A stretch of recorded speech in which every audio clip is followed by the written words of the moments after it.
recién pasado hemos celebrado el Domingo del Buen Pastor, capítulo 10 de San Juan.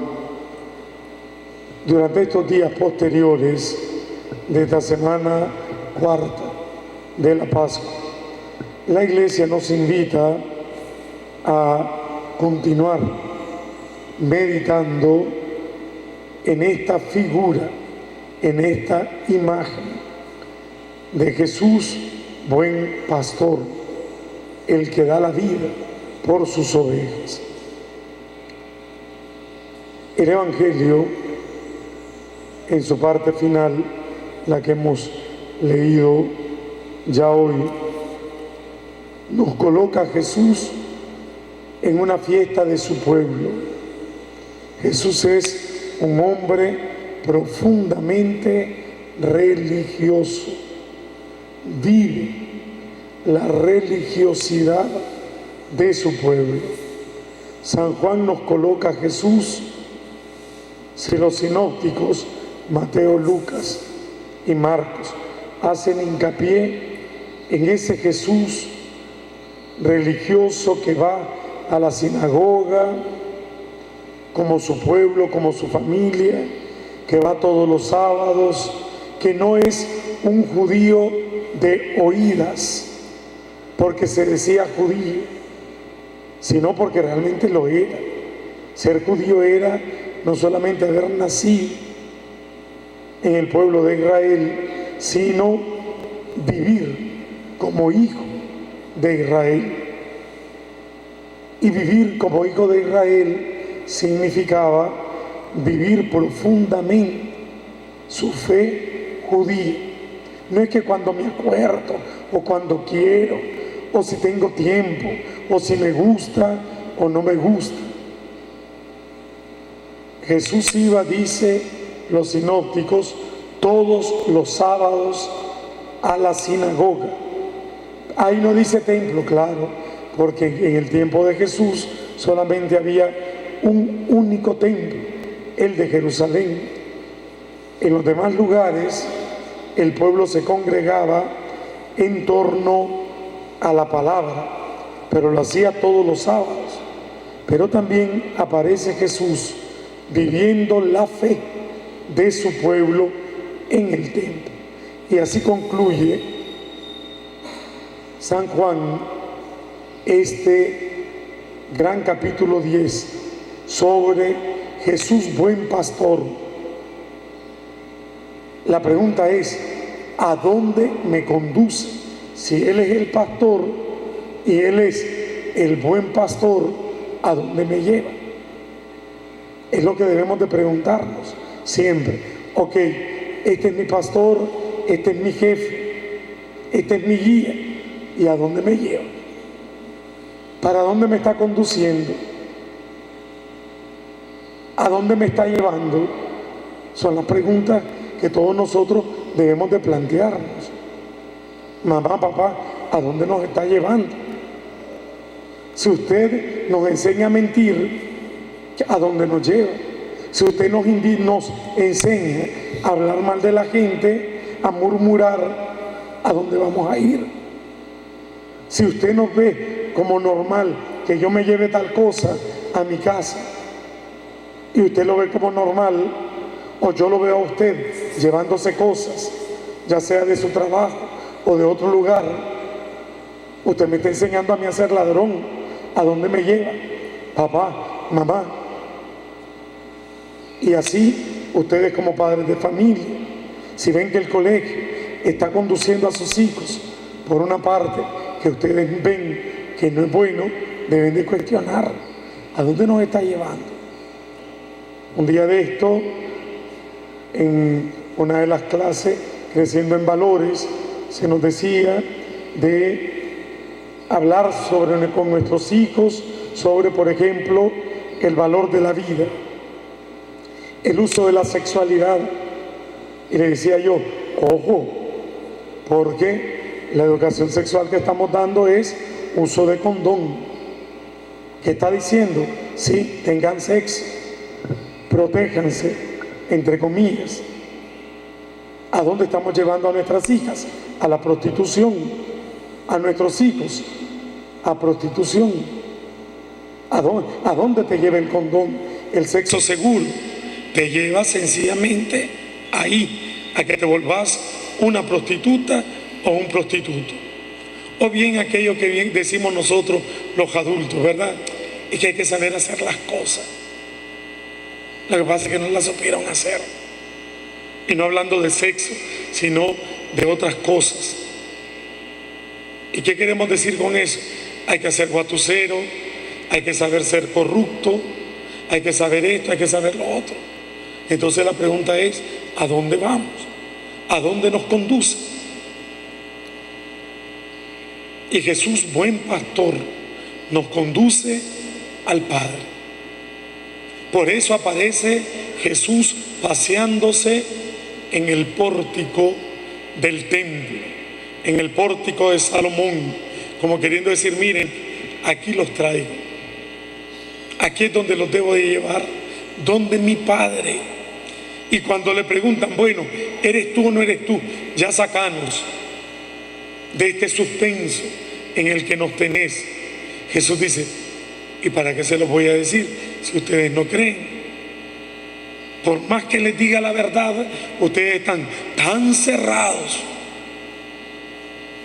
en su mentira, en su engaño, que jamás van a entender, que jamás van a abrir los ojos. ¿Por qué? Porque no hay peor ciego que el que no quiere ver, ni peor sordo que el que no quiere oír. Y vemos ahí las consecuencias. Jesús dice, ¿y saben por qué no me oyen? Porque ustedes no son de mi rebaño. Mi Padre no los atrae hacia mí. Y al que mi Padre me entrega, yo lo voy a llevar precisamente hacia el Padre. Lo voy a llevar hacia vida nueva, pero no un discursito, sino concreto, en concreto. Y aquí viene una pregunta seria, especialmente en este momento para nosotros en Nicaragua. ¿A dónde va el país? ¿A dónde nos están conduciendo? Ayer decía, ciertamente y con mucha propiedad, hemos visto las manifestaciones grandísimas en nuestra patria. Las hemos visto. Y pacíficas. ¿Y por qué pacíficas? Porque no hubo represión. Así de sencillo. No hubo. Entonces el problema no es el pueblo, el problema es la represión. Y eso es lo que tenemos que corregir. No al pueblo, es a la represión. Porque vos y yo tenemos derecho. Hacia ahí debe de conducirnos el buen pastor, hacia nuestros derechos, a que se guarden nuestros derechos, no los derechos de una minoría. Vos tenés derecho a pensar diferente de mí. Yo no te puedo obligar a que vos penses diferente de mí o igual que yo. Pero eso sí, valores fundamentales, que vos y yo busquemos la verdad, pero verdad, no verdades revestidas de mentira, no verdades a medias. Y ahí es donde debemos de preguntarnos, ¿a dónde me conduce? Papá, ¿dónde me estás conduciendo? Profesor, ¿dónde me está conduciendo? Párroco, ¿dónde nos está conduciendo? Obispo, ¿dónde nos está conduciendo? Señor presidente, ¿a dónde nos está llevando? Esa es la pregunta fundamental. Y Jesús hoy nos la plantea. Yo, dice Jesús, doy la vida por mis ovejas. El Padre me las da y yo las llevo hacia el Padre. Ese es el camino. Por tanto, cada uno de nosotros, especialmente quienes tenemos responsabilidades, no podemos ser irresponsables. Si esto que me están señalando, si esto que me están mandando no conduce hacia el bien en conciencia, puedo decir, no lo hago. Incluso nosotros, quienes tenemos un voto de obediencia, el Código de Derecho Canónico nos dice que el religioso, la religiosa, el consagrado, cuando en conciencia sabe que lo que se le está mandando no va en contra de su alma, de su salvación y de la de los otros, no está obligado a hacerlo. Ahí puede romper la obediencia. Aquello que hermosamente decía Monseñor Romero, y que son palabras hoy actuales: si te manda a matar a tu pueblo en conciencia, tenés que decir que no, porque vos estás para defender la vida, no para atacar la vida, ni siquiera de aquel que piensa diferente de vos. No podés, porque antes está el valor de la vida. Y esa gran enseñanza nos la dejan estos días. Dice en la primera lectura de que se iban aumentando, que ahí donde la persecución, que ahí donde la represión que los judíos iban ejerciendo contra los cristianos, contra los seguidores de Cristo, eso iba haciendo que se fueran yendo y que donde fueran predicando, y cada vez más y más y más y más se iban uniendo a ellos. Y dice el libro de los Hechos de los Apóstoles, es que la mano de Dios estaba con ellos. La mano de Dios estaba con ellos. Y fue, dice, en Antioquía, donde a nosotros nos pusieron el mal apodo de cristianos. ¿Por qué? Porque seguíamos a Cristo. Y el ser cristiano fue un mal apodo. Jesús no dijo, ustedes son cristianos. Nunca salió esa palabra de la boca de Jesús. Esa palabra salió de quienes miraban a estos perseguidos. ¿Y por qué los andan persiguiendo? Porque es que anunciamos a Cristo. ¿Y quién es ese Cristo? Ese que fue asesinado por los judíos, ese que fue condenado a muerte, pero que Dios lo resucitó. Entonces ustedes son los que siguen a Cristo, y acoplaron esta palabra, los cristianos. Palabra que desde Antioquía hasta el día de hoy se nos continúa diciendo. Y cristianos no son las sectas evangélicas, aunque se autodominen cristianos. A quienes nos pusieron ese mal apodo, y bien puesto, fue a nosotros. Diríamos buen apodo que nos pusieron. Así que no nos avergoncemos nunca de decir yo soy cristiano, pero si nuestra vida no concuerda con el ser cristiano, quitémonos ese nombre. Decíamos, señor Bosco, en la homilía del domingo, la esencia del cristianismo es el amor. Y si mis actos, por mucho que yo hable de amor, de amor, de amor, y mis actos en concreto indican no amor, sino que odio, violencia, represión, yo tengo que quitar obligadamente ese nombre de cristiano. ¿Por qué? Porque no me lo merezco. No estoy siguiendo a aquel que me dice que amar es dar la vida por los demás, y dar la vida es quitarme incluso algunos intereses que yo puedo tener, algunas prebendas que me puedan venir. Me amenazaba alguien ayer y me decía, voy a hablar a todas las instituciones para que le quiten el apoyo para la feria gastronómica. Hágalo. ¿Por qué? Porque la feria gastronómica no es para prebenda mía, ni para los que trabajamos en feria. Les pago a los que trabajan en feria. La iglesia les paga, no. Ese dinerito va a pasar a las obras sociales. Y le decía, obras sociales que si la iglesia las deja, ningún gobierno tiene la capacidad de hacerlo. En el mundo entero Si la iglesia abandona las obras de caridad que tiene, ningún gobierno la sostiene. Recuerdo durante el gobierno de Bolaños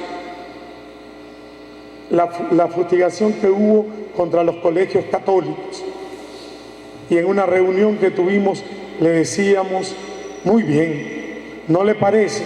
La Iglesia Católica le entrega toditos los colegios. Vamos a ver si el gobierno puede mantener todos los colegios católicos a la altura de la educación que nuestros colegios dan. A ver, pregunto, los hijos de los que tantos defienden, ¿dónde están? Metidos en el Pablo VI. ¿Por qué no están aquí en nuestro instituto si la calidad educativa es buena? A ver, que me contesten. ¿Por qué todos los hijos de los grandes estudian en la escuela tal, en el colegio tal, en el colegio tal? ¿Y ahí qué pasó? ¿Y la educación que del gobierno no es buena? ¿Por qué mandas a tus hijos a que se vayan al Pablo VI, o a las Belemitas, o a las Mercedarias, o el Manticaverio, como se llama hoy, en Chinandega? ¿Por qué no lo dejas en los colegios públicos, en las escuelas públicas? Recuerdo cuando yo iba para secundaria, la frase lapidaria que mi papá me dijo: si usted es tan inteligente como dice, ¿por qué no se va al instituto? Y le dije yo: no es que se trate de que soy inteligente o no, sino que ahí la educación es mala. Así de sencillo. ¿Por qué disfrazamos? ¿Por qué mentimos? ¿Por qué somos hipócritas? Yo quisiera que todos los que defienden grandemente, ¿por qué no llenamos, comenzando por la educación? Mandemos reto a cualquiera, mande a su hijo al instituto. Tendríamos que hacer 4 turnos en el instituto. Ya no serían 1000 estudiantes, tendrían que ser 3000, 4000 estudiantes en el instituto. ¿Por qué no los mandamos? ¿Quiénes son los que van? Esos que no tienen oportunidad, esos cuyos padres no tienen megasalarios para mantenerlos en colegios carísimos. ¿Se fijan la hipocresía? Y eso es lo que nos dice hoy. Ser cristiano es ser seguidor de Cristo. Es la honestidad, la sinceridad. Y hacia ahí es donde debemos de preguntarnos, ¿verdad? ¿Hacia dónde nos llevan? Yo recuerdo cuando era estudiante en la UCA, en El Salvador. Yo quiero mucho a esta cantante. La verdad es que sí le tengo muchísimo cariño y respeto a doña Mercedes Sosa, en paz descanse. Y se presentaba en El Salvador, en el Hotel Presidente. Y la entrada no era barata, era carísima. Y nosotros vivíamos en un barrio, en una colonia que se llama San Bartolo, en Soyapango. Y nos preguntamos los frailes, los estudiantes: ¿y vamos a ir a ver a la Mercedes Sosa? Sí, ¿verdad? La música de izquierda y toda la babosada que hablamos. Y la pregunta que nos hizo el formador fue: ¿y nuestra gente podrá ir a ver a Mercedes Sosa? Y nuestra gente, con esos tantos colones, en aquella época era colones, que se va a pagar. Aquí solamente la fraternidad somos 9, por tanto que valía. ¿Cuánta gente significa su salario mensual? Significa lo que tiene que jugárselas para sobrevivir, como dice la misma. Lo cantaba aunque no era de ella, esa canción, la Mercedes Sosa, sobreviviendo, que vamos, no vamos viviendo, vamos sobreviviendo. Entonces la pregunta es: ¿cómo está la coherencia de vida? No solamente decir soy cristiano, ¿cómo me comporto como cristiano? en las cosas pequeñas. Ayer mismo me llamaba un montón de gente preocupada. Padre, es verdad que se detuvieron en la casa Cural y lo ofendieron y dijeron un montón de cosas sobre usted, los que iban en la marcha. Bueno, tal vez yo estaba sordo, ¿no? Porque se detuvieron, agradecieron el mensaje del Papa, agradecieron el mensaje de la conferencia episcopal, agradecieron el que la iglesia puso la bandera azul y blanca, cantaron el himno y se fueron. No sé si yo estaba sordo, pero miren la mentira. Ofendieron al Padre, le dijeron, y ya mucha gente, estoy segurísimo, que dirá, ofendieron al Padre.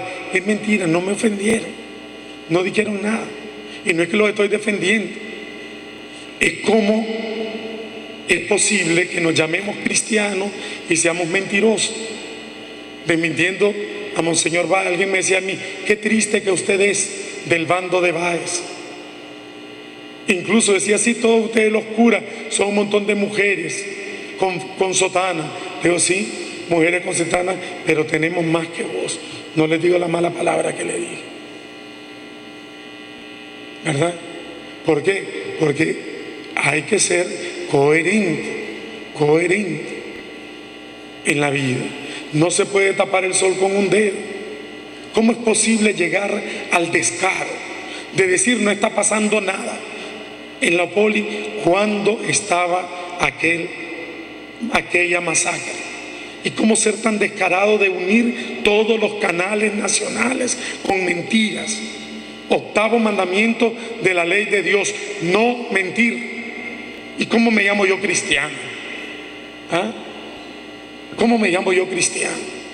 Y ahora que salen a la luz de las fotos los robos en Palí, quienes lo propiciaron, le digo yo, hablaba con los muchachos de aquí, yo viví el año 78 y recuerdo muy bien, y eso a todos nosotros nos pasa, no va a haber comida, uno lo primero que busca es comida. Y Palí el domingo lo veíamos repleto, una señora saliendo con unos sacos grandísimos de comida y no robando, comprando. ¿Por qué? Porque entra una angustia.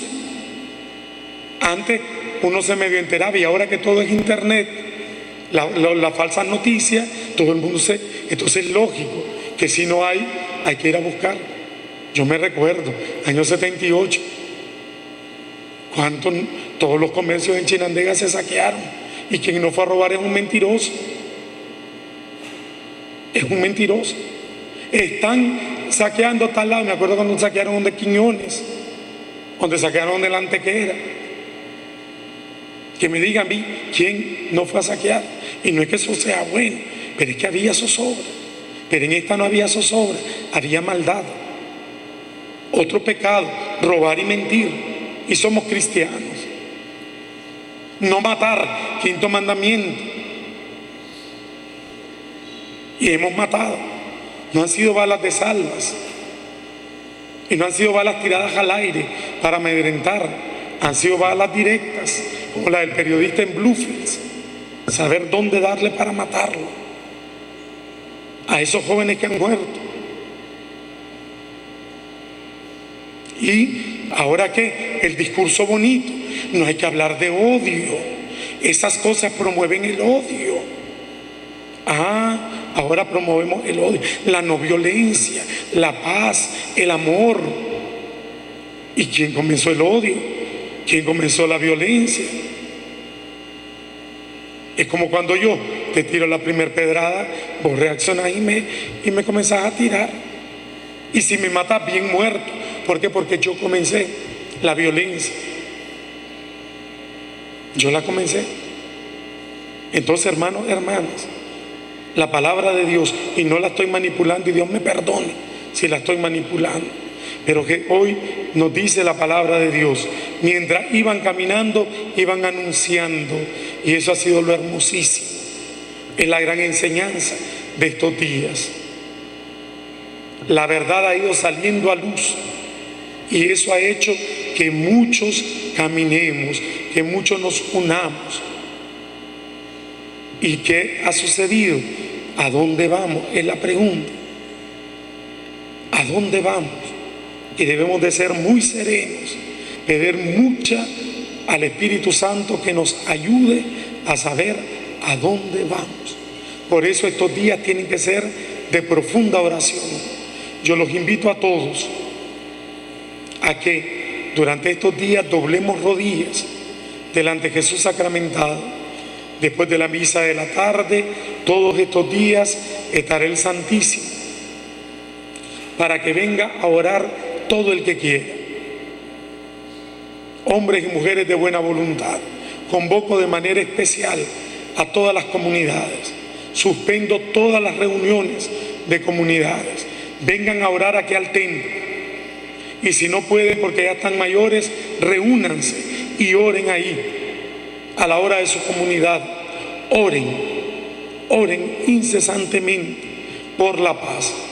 Oren para que podamos llegar realmente a saber cuál es el camino que nos conduce a la paz. Termino esas hermosas palabras de Jesús.